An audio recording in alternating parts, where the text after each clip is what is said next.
আগুনে পুড়ে মারা গেলে শাহাদাতের মর্যাদা লাভ করবেন। নবী করিম সাল্লাল্লাহু আলাইহি ওয়াসাল্লাম বিভিন্ন হাদিসে শাহাদাতের মর্যাদা লাভ করবে এরকম ব্যক্তিদের প্রকার উল্লেখ করা আছে। কোনো কোনো হাদিসে আসছে যে শাহিদ ও খামসুন, 5 ব্যক্তি শাহাদাতের মর্যাদা লাভ করবে। এর ভিতরে নবী করিম সাল্লাল্লাহু আলাইহি ওয়াসাল্লাম বলেছেন যিনি আগুনে পুড়ে মারা যান তার কথা।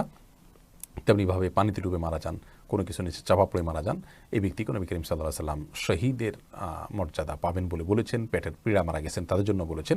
আবু দাউদের একটা হাদিসে আসছে ওয়াসাহিবুল হারিকে শহীদ, যে ব্যক্তি আগুনে পুড়ে মারা গেলেন তিনি শহীদ হবেন, অর্থাৎ শহীদের মর্যাদা পাবেন।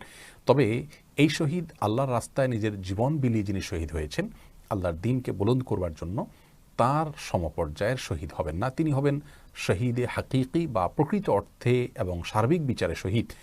আর এভাবে যারা মৃত্যুবরণ করেন তারা হলেন হুকমান শহীদ, অর্থাৎ বিধানগতভাবে তাদেরকে শহীদ বলা হবে। তারা শহীদের সওয়াবটা লাভ করবেন, কিন্তু পৃথিবীতে একজন সাধারণ মানুষের মতো তাদেরকে গোসল দিবে, দাফন করতে হবে।